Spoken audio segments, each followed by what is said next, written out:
Assalamualaikum warahmatullahi wabarakatuh. Selamat siang, salam sejahtera untuk kita semua. Salam merayu, salam untuk saudaraku semua yang ada di Indonesia maupun yang di luar. Semoga damai selalu. Dan yang sakit mudah-mudahan cepat sembuh.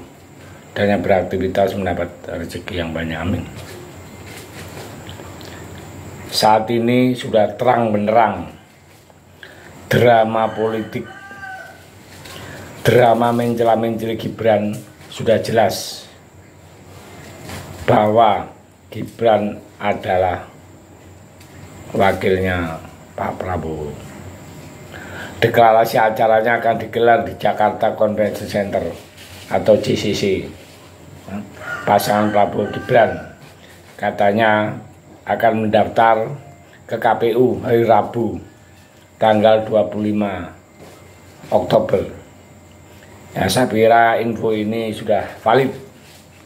Kalau nggak valid, mungkin media nggak berani menayangkan. Saya sendiri sudah dalam tahap menerima semua yang terjadi. Bahkan saya sangat legowo jika Gibran jadi cawapres Prabowo. Sekalian saja biar kita nanti bisa melihat kualitasnya ketika berdebat dengan para kandidat selevel Pak Ganjar dan Pak Mahfud. Pak Mahfud aja udah siap melawan yang senior, apalagi yang junior seperti Gibran. Gibran sambil kesal terhadap dirimu, ya.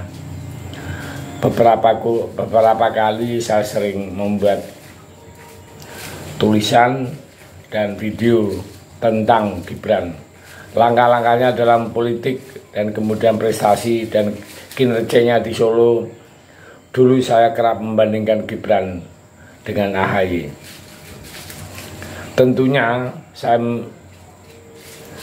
meminta AHY mencontoh Gibran yang awali karir politiknya dari bawah dulu, dari skala kecil dulu, seperti bapaknya jadi wali kota.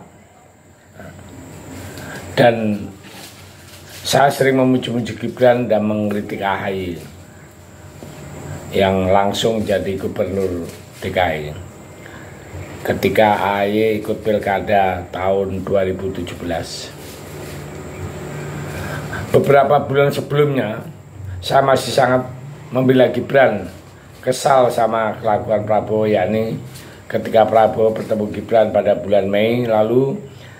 Kemudian Gibran sempat dipanggil oleh DPP PDI ke Jakarta. Waktu itu Gibran menyatakan sebagai kader PDIP dia akan tegak lurus sesuai dengan arahan Ibu Megawati.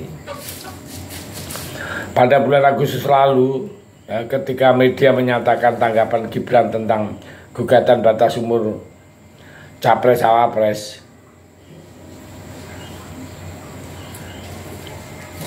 dia juga tidak kita curigai, ya, karena dia bilang tidak melakukan apa-apa terkait dengan gugatan tersebut. Gibran menegaskan dia masih fokus jadi wali kota Solo. Menurutnya Gibran umur dan ilmunya belum cukup untuk menjadi cawapres. Sekali lagi Gibran sendiri yang mengaku kalau ilmunya belum cukup untuk maju dalam Pilpres tahun 2024. Kurang lebih 1 bulan kemarin, ya, yang dikatakan Gibran belum pengalaman. Jadi ini pun disampaikan oleh Pak Ahok. Ya, Ahok mengatakan bahwa Gibran itu belum pengalaman. Wali kota baru 2 atau 3 tahun, belum punya pengalaman yang mumpuni. Ya. Nggak boleh sekedar coba-coba. Bahkan ketika sudah ada mereka memungkinkan Gibran untuk maju jadi cawapres, ketika ditanya media masih menegaskan bahwa dia masih jadi kader PDI Perjuangan. Padahal sudah beredar kabar bahwa Gibran akan digolkarkan dan akan menjadi wakil Pak Prabowo. Yang membocorkan ini adalah salah satu petinggi Partai Golkar. Tapi di antara berita-berita itu ada satu pernyataan Gibran yang saya rasa sangat mencerminkan semacam kesombongan, yakni ketika Gibran ditemui awak media pada hari Rabu menyatakan bahwa dia tidak pernah menawarkan diri jadi cawapres, namun orang lain yang mengejar dirinya. Dari bahasa ini Gibran betul-betul menunjukkan kepongannya. Jadi itulah tragedi perpolitikan ya.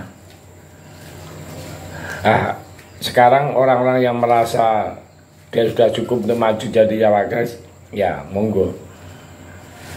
Elit-elit partai dengan rombongan sana menganggap Gibran mampu, ya monggo saja ya.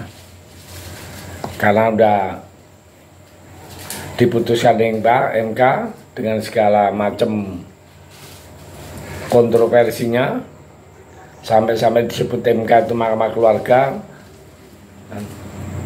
dan disebut juga beredar rumor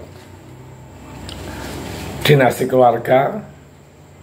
Udah banyak hujatan dan cacian di media massa, tapi itu semua sudah berlalu.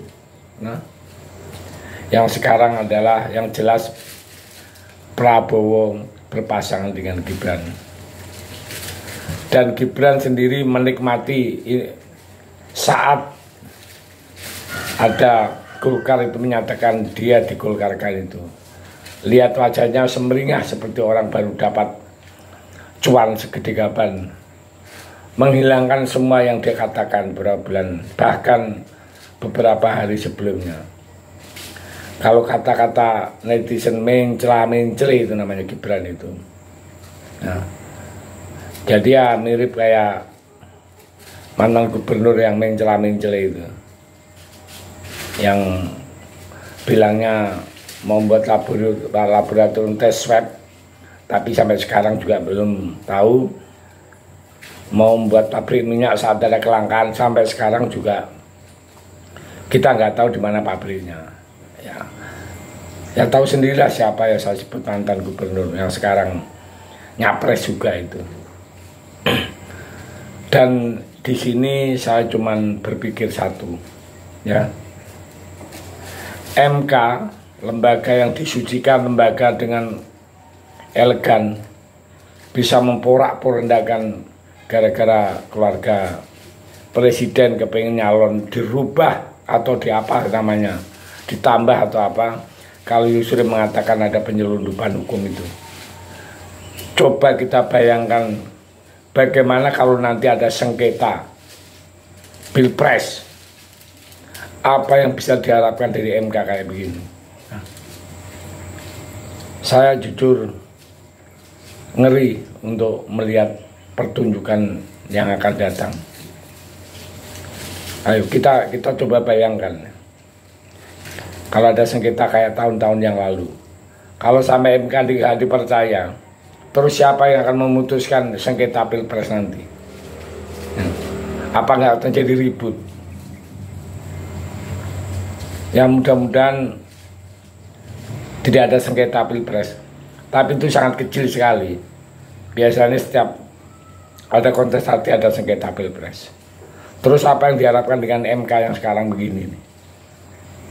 Nah, itu yang saya ngeri, betul-betul ngeri menghadapi negara hukum sekarang ini. Nah, saya pikir itu. Terima kasih. Merdeka.